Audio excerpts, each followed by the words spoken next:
सबसे पहले AP arithmetic progression. बेटे क्या होता है एपी अर्थमेटिक प्रोग्रेशन? ठीक है, ये हम थोड़ा सा आपको रिव्यू करवा देते हैं, कॉन्सेप्ट को बता देते हैं, समझा देते हैं कि ये होता क्या है। AP is the arithmetic terms in which the series will get increase और decrease with the same common difference. मतलब एपी एक सीरीज है जो सेम कॉमन डिफरेंस के साथ, कॉमन डिफरेंस क्या होता है, जो उनके बीच का डिफरेंस है, उस कॉमन डिफरेंस के साथ इंक्रीज या डिक्रीज होती है, उसको हम बोलते हैं एपी। अगर उसका कॉमन डिफरेंस सेम नहीं है तो हम बोलेंगे the series are not in AP, series AP में नहीं है। ठीक है, तो बेटे करेंगे general term of AP, general term of AP. ठीक है, वो कैसे निकालेंगे? सबसे पहले एपी सीरीज होती है हमारी A1 A2 A3 dot dot AN। बेटे ये AN, इसको हम बोलते हैं जनरल टर्म ऑफ एपी या फिर nth term of an AP या फिर last term of an AP. AP की लास्ट टर्म, nth टर्म और general term of the AP. ठीक है, तो बेटे क्या होता है कॉमन सा formula, A plus D, A plus 2D dot dot dot A plus N minus 1 into D, A plus N minus 1 into D. इसको हम बोलते हैं बेटे nth term of AP, last term of AP and general term of AP. ठीक है, general term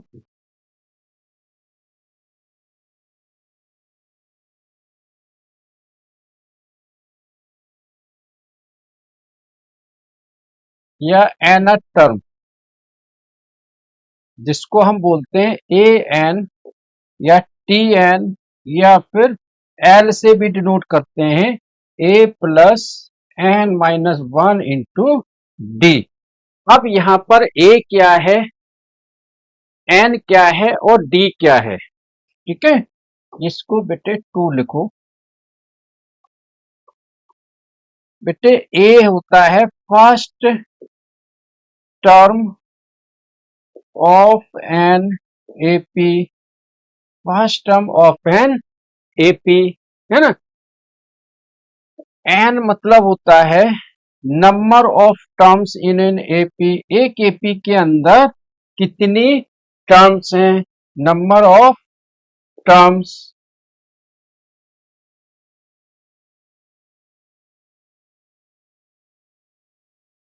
D होता है बेटे कॉमन डिफरेंस,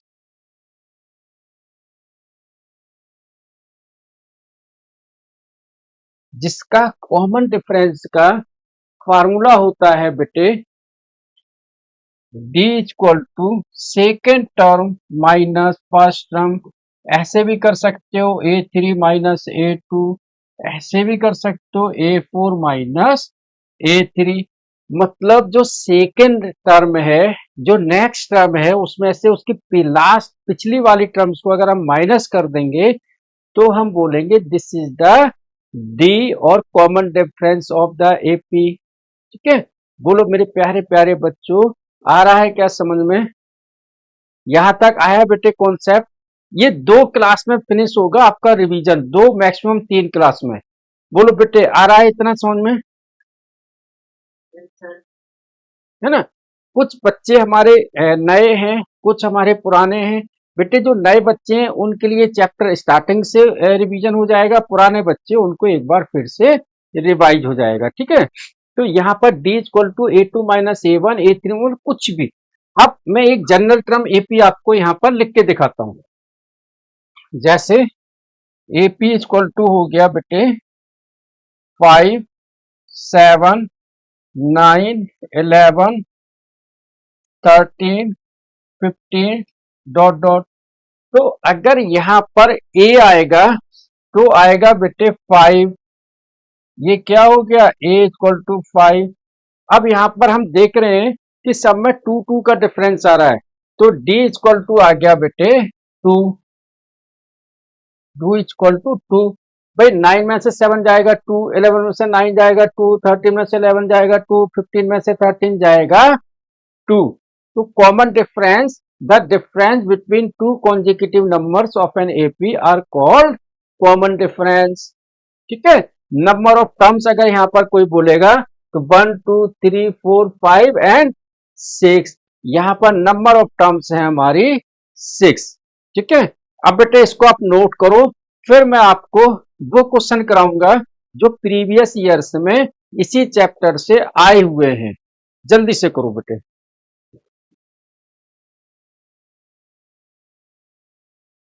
चलो,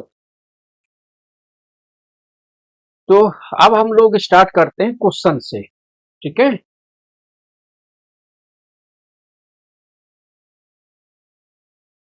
देखो ये आपको दिख रहा होगा स्टैंडर्ड। हमारे पास में दो मैथ हैं, एक है स्टैंडर्ड और एक है बेसिक।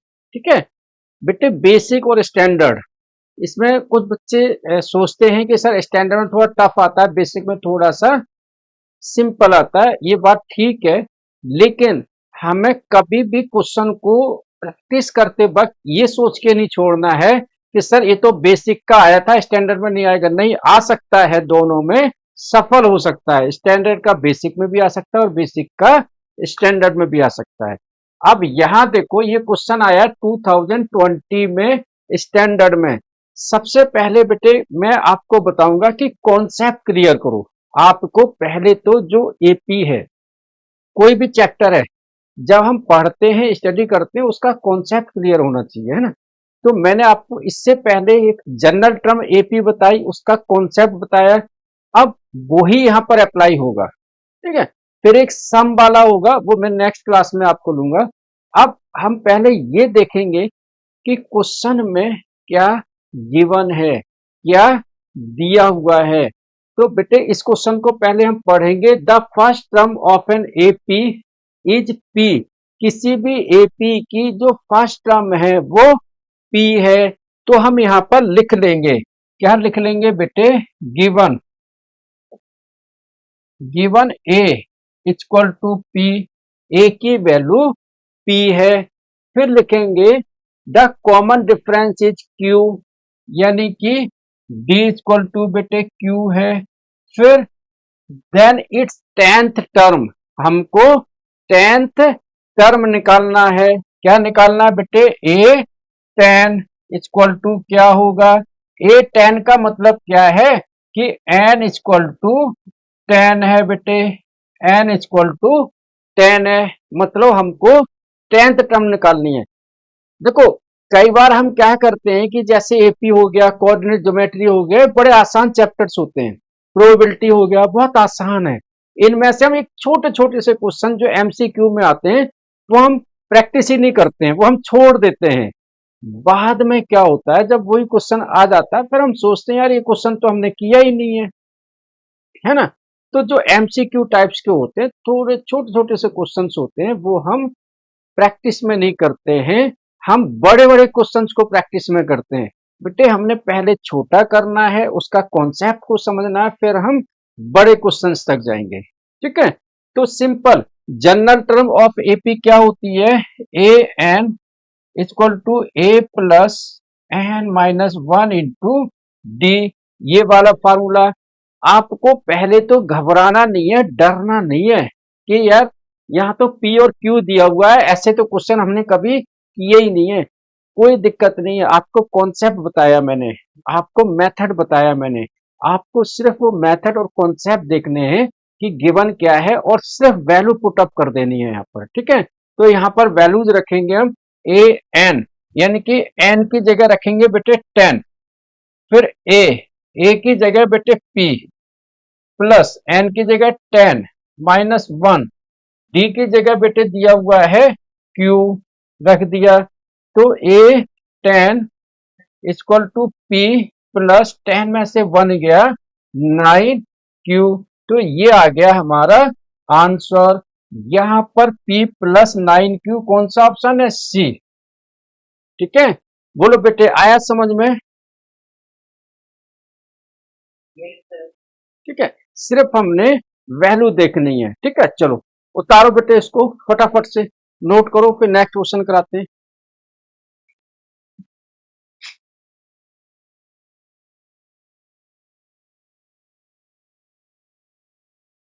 हो गया बेटे, नोट हो गया? चलो देखो, मेरी बात ध्यान से सुनना। अगर किसी बच्चे को क्वेश्चन समझ में नहीं आ रहा है, वही मेरे को बोलना कि सर मेरे को ये समझ में नहीं आ रहा है। एपी है, रिवीजन करवा रहा हूँ, कॉन्सेप्ट के साथ बता रहा हूँ, स्टार्टिंग से बता रहा हूँ, प्रीवियस ईयर्स के क्वेश्चन बता रहा हूँ, जो आपके कहीं डाउट्स नहीं रहेंगे। देखो, हमारी क्लास में और दूसरे एप्लीकेशंस की क्लास में क्या डिफरेंस है? यही डिफरेंस है ना? मेरे अपने एप्लीकेशन भी है, लेकिन उस पे नहीं लेता हूँ, क्योंकि हम आपसे फिर बात नहीं कर पाएंगे उस एप्लीकेशन में। मैं क्या पढ़ा रहा हूँ, आप क्या पढ़ रहे हो, वहां कोई बात ही नहीं होगी। ठीक है, नेक्स्ट क्वेश्चन, है ना? और बेटे प्लीज, अभी तक आप लोगों ने अगर हमारे चैनल को एमजी एजुकेशन को सब्सक्राइब नहीं किया, तो वहां पर जाके जरूर देखना। आपको 10th क्लास के और भी चैप्टर्स मिलेंगे, और भी आपको क्वेश्चंस मिलेंगे। तो जितनी देर आप टीवी में कोई प्रोग्राम देखते हो, एक बार प्लीज वो वीडियो आप देख लेना, तो आपको और अच्छे से बहुत सारी चीजें समझ में आ जाएंगे। एपी का चैप्टर देख लेना, सर्कल का देख लेना, ट्रिग्नोमेट्री का देख लेना, और भी आपको मिल जाएंगे। यहाँ पर देखो क्वेश्चन नंबर 2 है, ये भी आया हुआ है सीबीएसई 2020 स्टैंडर्ड में। ठीक है, अब यहाँ क्या दिया है? The common difference of the AP which nth term is given by. सबसे पहले हम लिख लेंगे कि यहाँ पर बेटे गिवन क्या है। यहाँ पर दिया हुआ है nth term a N equal to 3n plus 7। ठीक है, द कॉमन डिफरेंस, इसका हमने कॉमन डिफरेंस निकालना है। बेटे कॉमन डिफरेंस का फार्मूला क्या होता है? D equal to A2 minus A1। A2 minus A1 मतलब सेकेंड टर्म में से फर्स्ट टर्म को हम माइनस करेंगे, देन कॉमन डिफरेंस आ जाएगा। तो यहां पर दिया हुआ है ए एन, जनरल टर्म है ये। क्या है बेटे? जनरल टर्म या फिर nth टर्म। तो पहले हम यहां से निकालेंगे A1 A2 A3, इस तरीके से A1 निकालेंगे, यानी कि n की वैल्यू 1 रखेंगे। 3 इंटू 1 प्लस 7, 3 वन जा 3 प्लस 7 हो गया बेटे 10।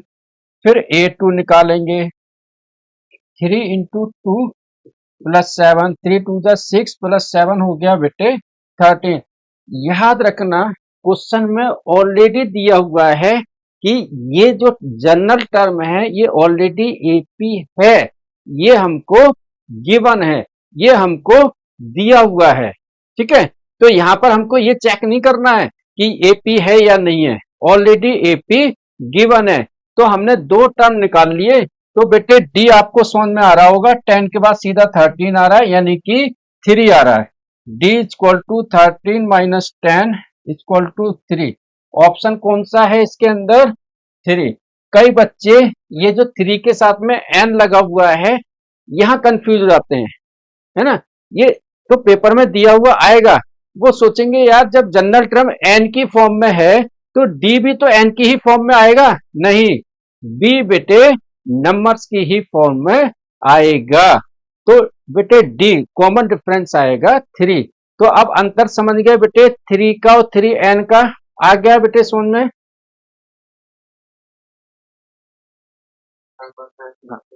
हाँ, बेटे सभी बच्चे बोला करो, है ना? ऐसा नहीं है एक दो बच्चे बोल रहे हैं, कोई ऐसा बच्चा जिसको ये क्वेश्चन समझ में ना आया हो। आ गया? आ गया सबको? मैसेज मत करो, मैसेज नहीं देखता हूं यहां पर मैं, क्योंकि आपके मैसेज देखूंगा मैं, तो फिर मुझे बार बार यहां वहां जाना पड़ेगा। सीधा आप बोलो, मुझे आवाज आती है यहां तक। ठीक है, चलो नोट कर लो बेटे इसको फटाफट।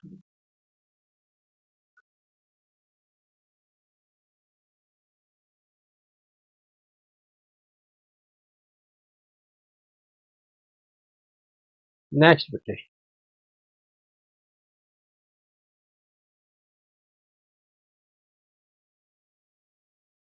if an AP has 8 as the first term and -5 as the common difference, सबसे पहले जो गिवन है वो रखेंगे। ये बेटे एनसीईआरटी एग्जाम्पलर का क्वेश्चन है, ठीक है।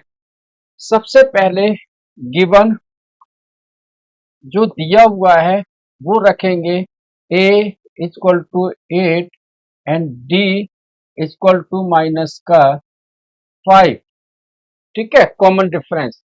इस फर्स्ट थ्री टर्म्स आर, बेटे जो इसकी एपी की जो थ्री टर्म्स हैं वो है 8 a एंड b।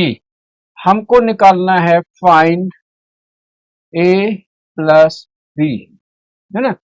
बेटे क्वेश्चन बहुत सिंपल है, सिर्फ ए बी दे दिया है तो यहां बच्चे कंफ्यूज हो जाते हैं कि सर ए प्लस बी ये कैसे निकलेगा। ए का मतलब क्या है, ए का मीनिंग क्या है। यहां पर ए का मतलब है सेकंड टर्म, डी का ए का 8 का मतलब है फर्स्ट टर्म, ए का मतलब सेकंड टर्म, बी का मतलब थर्ड टर्म, है ना। 8 first term, A second term, B third term, ये मतलब है, ठीक है। और एपी बनती कैसे है, एपी सीरीज जो फार्मूला स्टार्टिंग बताया था A plus D, A plus 2d, A plus 3d, dot dot dot, मतलब इस जो फर्स्ट टर्म है इसी के साथ अगर डी को हम ऐड कर देंगे तो सेकंड टर्म आ जाएगी, उसके आगे ऐड करते जाएंगे, ऐसे ही हमारे पास में टर्म मिलती जाएंगे। तो हम ऐसा ही करेंगे, है ना।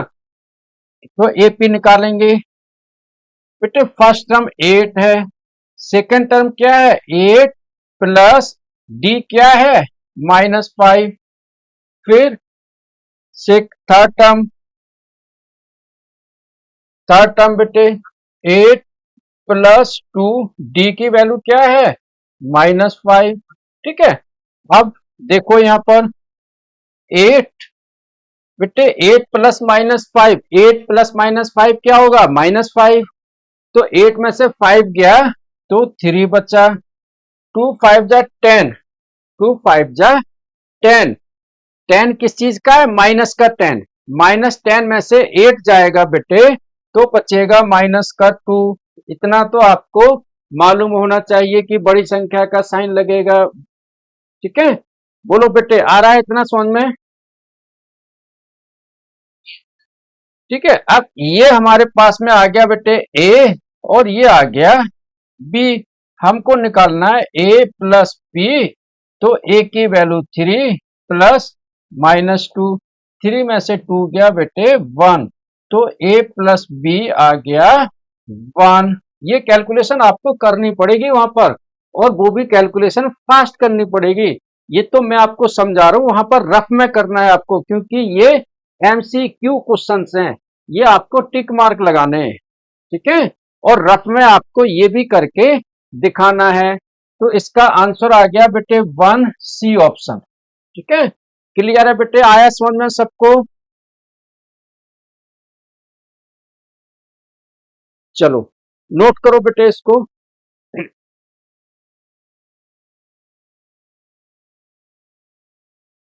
चलो ये बेटे आया है सीबीएसई 2023 स्टैंडर्ड में, ठीक है।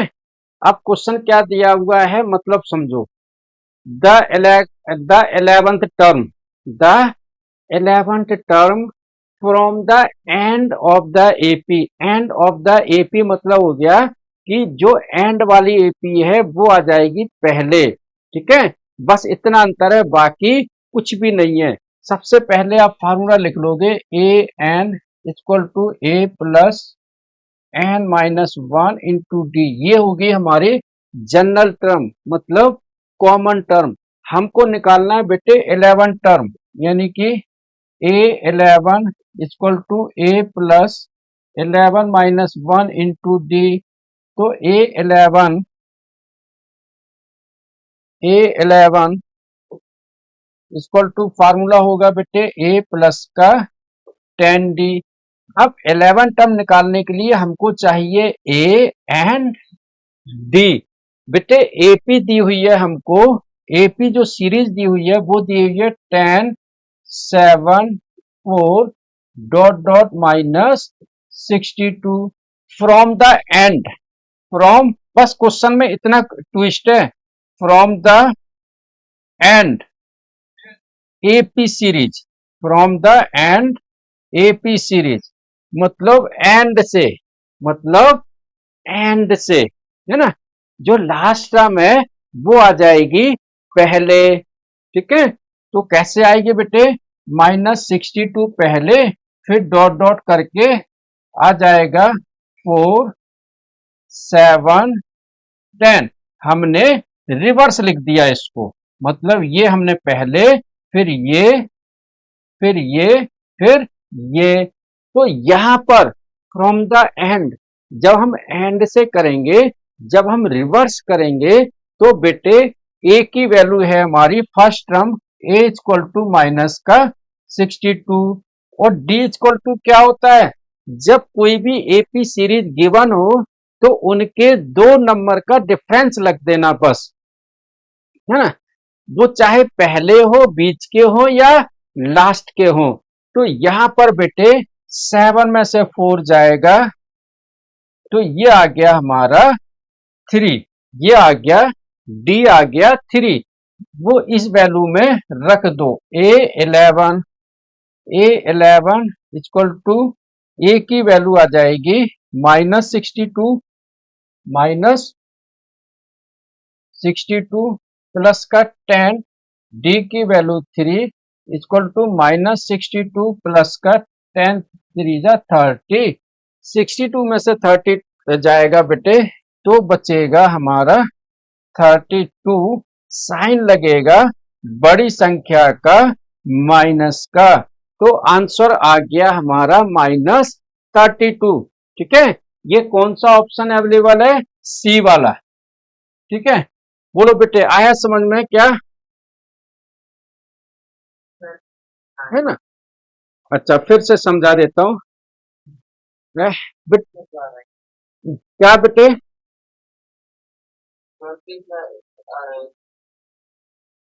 बेटे 62 में से 30 माइनस करेंगे तो 32 आएगा ना, दोबारा समझा दूं आपको, चलो देखो समझो, बेटे सभी बच्चों समझो, इसलिए मैं कहता हूं हमारी क्लास का बेनिफिट यही है कि आप गुमसुम से बैठे मत रहो, पॉइंट को देखो समझो। आप मोबाइल की जगह एक बड़ा सा टैबलेट ले लो, लैपटॉप में ले लो, कहीं भी क्लास ले लो, ताकि आपको पूरा देखे कि आप क्लास में बैठे हो मेरी बिल्कुल सामने, है ना। देखो बेटे क्वेश्चन का पहले मतलब समझो, है ना। क्वेश्चन का मतलब है कि एपी सीरीज दी हुई है 10 7 4 एंड 62, और पूछा क्या है हमसे, find the 11th term from the end of the AP, जहां पर एपी एंड होती है वहां से हमको 11 टर्म निकालनी है, ठीक है। तो एंड मतलब -62 को हम पहले लिख देंगे, फिर डॉट डॉट करके 4 7 10 ये लिख दिया हमने, ठीक है। तो डिफरेंस 3 का आ रहा है, ठीक है। यहां से हम निकाल लेंगे ए, बेटे ए क्या होगा, जो फर्स्ट टर्म है उसको हम ए कहेंगे, जो हमारी सीधी टर्म थी उसमें ए था 10, क्या था 10, और सेकंड टर्म थी 7, थर्ड टर्म थी 4, लेकिन जब हम एंड से देख रहे हैं बेटे, तो एंड से जो ए आ गया वो आ गया 62, बाकी 4 7 10, रिवर्स ही तो कर दिया हमने, है ना। भाई आपकी लाइन लगी हुई है, जो बच्चा पहले था वो चला गया पीछे, और पीछे वाला आ गया पहले, बस, ठीक है। तो वो हमने वहां से ए निकाला और डी निकाला, ठीक है। जब हमने ए और डी निकाला, तो हमारे को A11 इक्वल टू A+10D, उसमें हमने रख दिया इसको। बोलो बेटे आया समझ में, A+10D में, ठीक है। चलो नोट करो बेटे इसको,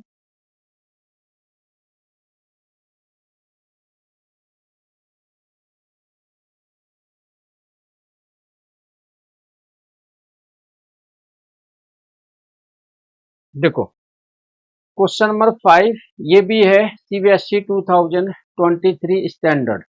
क्वेश्चन क्या दिया हुआ है, इफ एपी की 3 कॉन्जिक्यूटिव टर्म्स हैं -5 x and 3, find the D.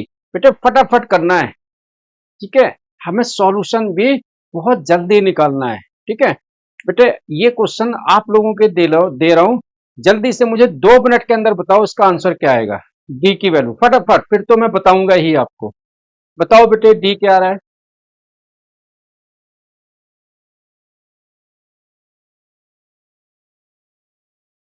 थोड़ा सा क्या आ रहा है बेटे, सॉल्व किया आपने कॉपी में।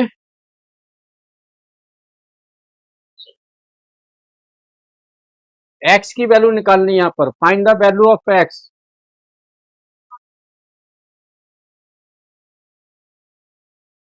चलो, -1 कितने बच्चों का आ रहा है।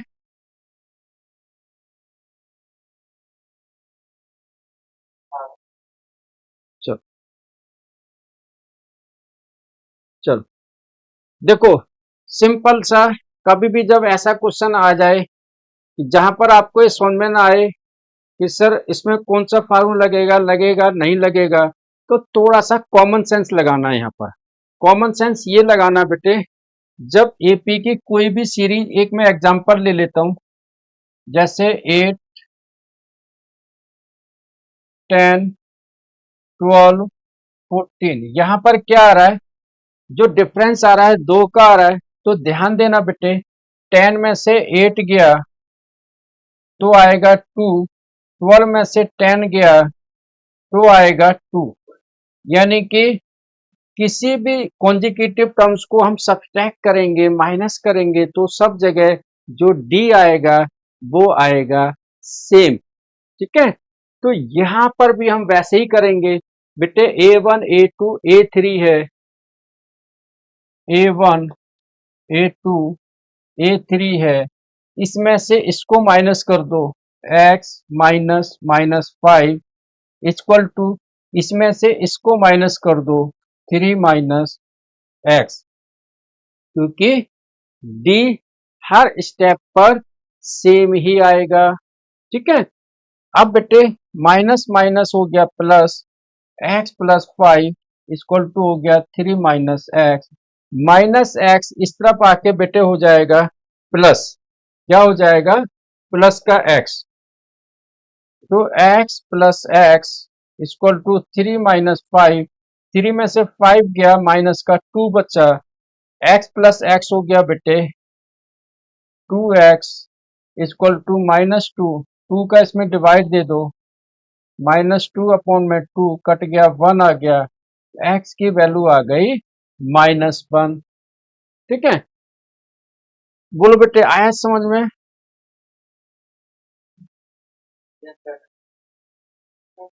चलो नोट करो इसको।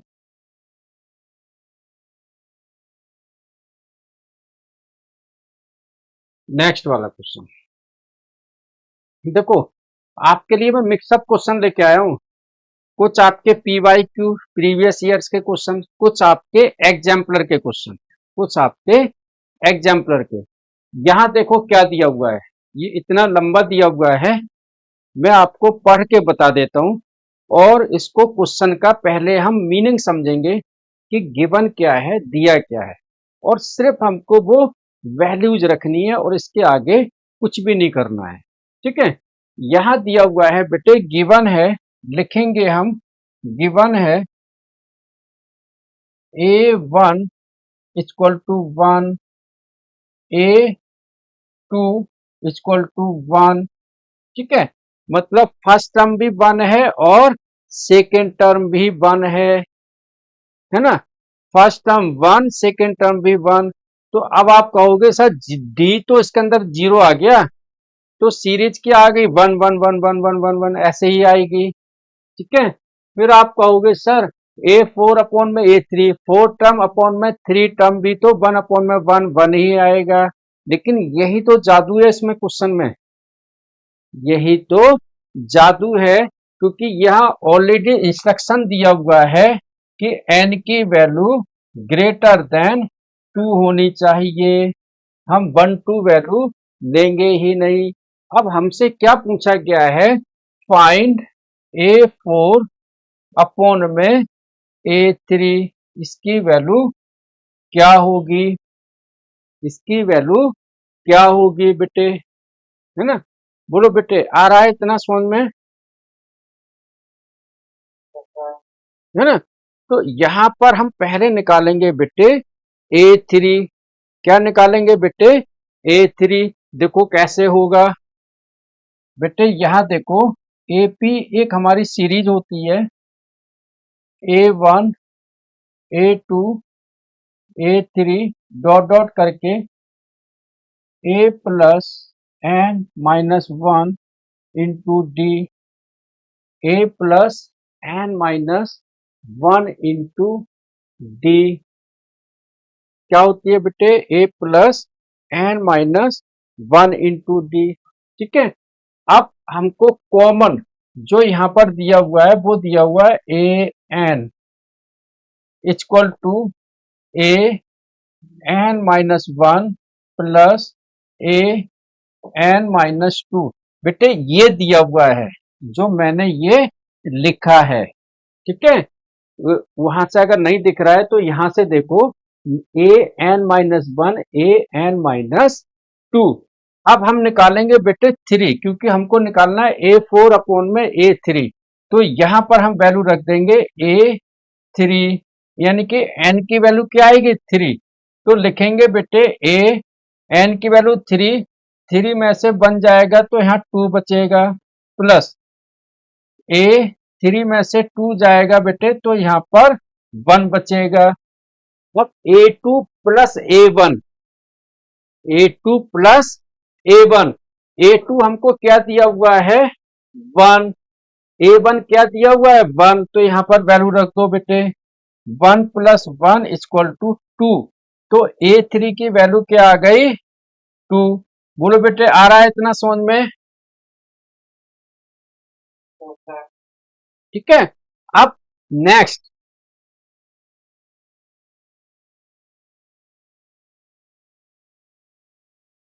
बेटे ये फार्मूला दिया हुआ है ए एन इक्वल टू ए, नीचे लिखा है n माइनस 1, तो 3 में से बन गया बेटे 2 यानी कि second term, plus A N minus 2 यानी कि n की वैल्यू 3 माइनस 2, 3 माइनस से 2 गया 1 तो A1, क्योंकि हमको निकालना है A3, A3 मतलब n की वैल्यू आएगी 3।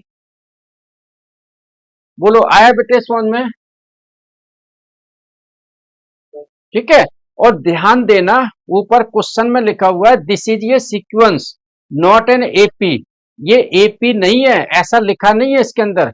इसके अंदर लिखा हुआ है let be a sequence defined by, ये एक सीक्वेंस है, ठीक है। अगर हम इसके अकॉर्डिंगली एपी बनाएंगे तो नहीं बनेगी, ठीक है। तो सीक्वेंस है, तो A3 आ गया बेटे, ठीक है। अब A4, A4 इक्वल टू बेटे n की जगह 4 रखेंगे तो 4 माइनस 1 हो जाएगा A3, plus n minus 2, n की जगह 4 रखेंगे तो 4 में से 2 गया 2, तो A4 आ गया 3 प्लस 2। अब A3 कितना आया 2, A2 कितना दिया हुआ है 1, यानी कि आ गया 3। अब हमसे क्या पूछा है A4 अपॉन में A3, A4 अपॉन में A3, A4 आया 3, A3 आया 2, तो आंसर आ गया 3/2। बोलो बेटे आया समझ में, ठीक है। ये हमारा ऑप्शन है 3/2। हाँ एक बार मैं फिर से समझाता हूं बेटे, इसके अंदर एक सीक्वेंस दिया हुआ है, सीक्वेंस मतलब जनरल टर्म दी हुई है, ठीक है। तो यहां पर हमने सिर्फ उसी जनरल टर्म को ध्यान में रखते हुए वैल्यूज रखनी है। जैसे ए एन इक्वल टू दिया हुआ है A N minus 1 plus A N minus 2, N क्या है, ठीक है। अब जैसे हमको A3 निकालना है, मतलब एन की जगह 3, एन की जगह 3, 3 में से बन गया 2, 3 में से 2 गया 1, तो A2 प्लस A1 आ गया है, और दिया है A2 1, A1 1, दोनों ही 1 1 दिया हुआ है, तो A3 की वैल्यू आ गई 2।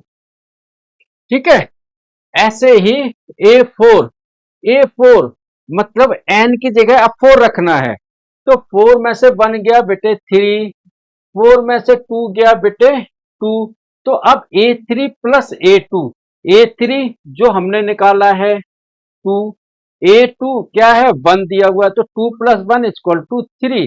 अब हमको निकालना है A4 अपॉन में A3, A4 आ गया 3 और A3 आ गया 2, तो आंसर आ गया 3/2।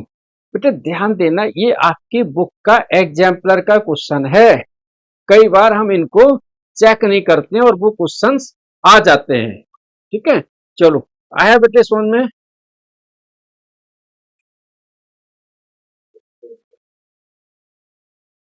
चलो नोट करो बेटे।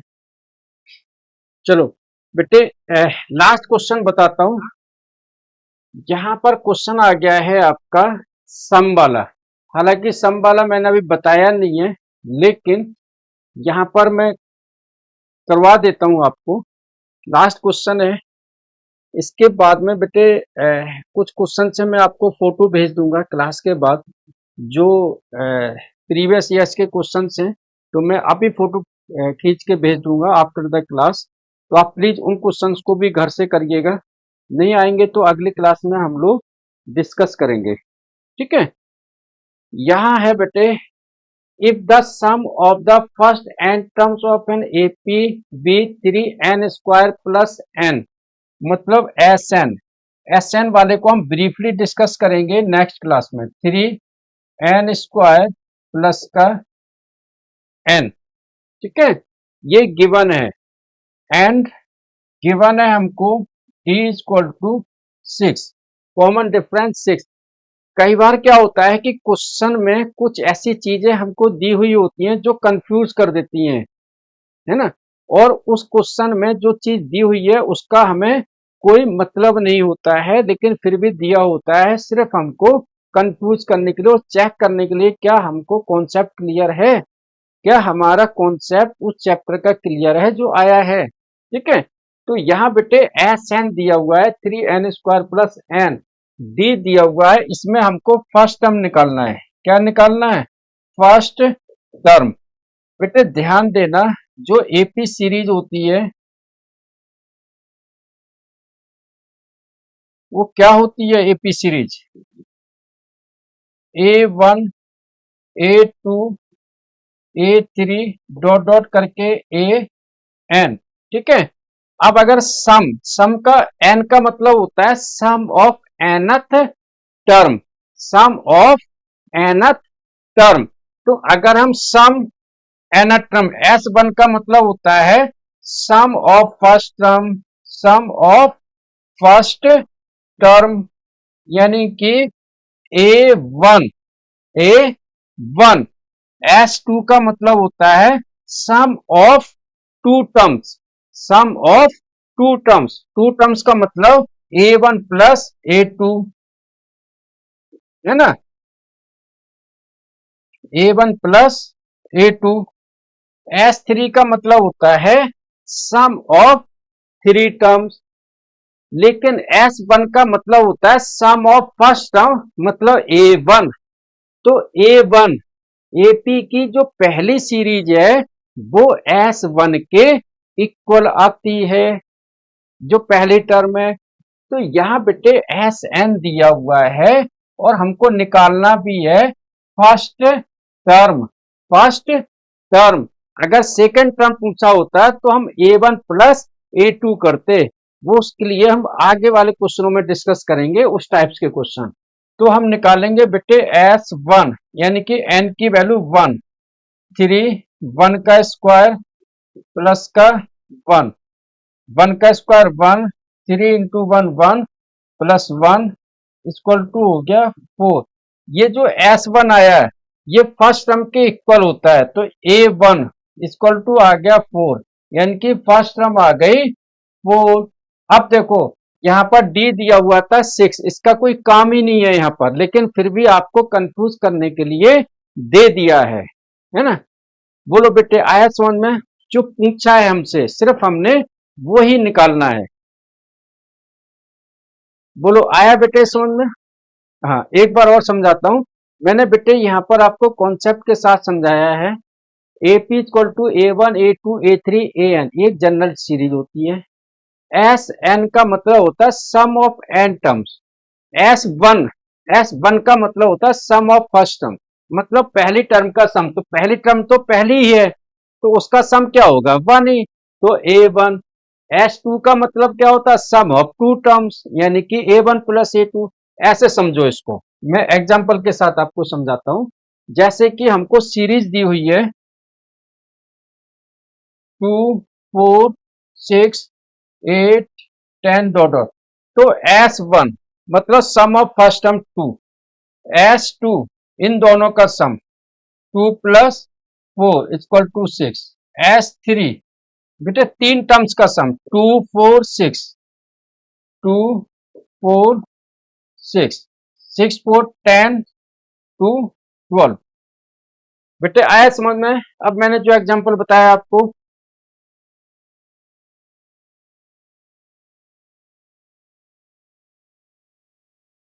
ठीक है। चलो तो बेटे नोट कर लो इसको। तो आज के लिए इतना ही, ठीक है।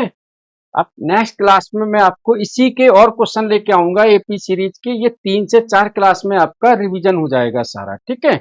और कॉन्सेप्ट के साथ बताऊंगा। तो बेटे प्लीज ध्यान से देखना, मैं कुछ क्वेश्चंस आपको भेज रहा हूँ जो मैं आगे कराने वाला भी हूँ आपको, ठीक है। चलो ओके, थैंक यू बेटे।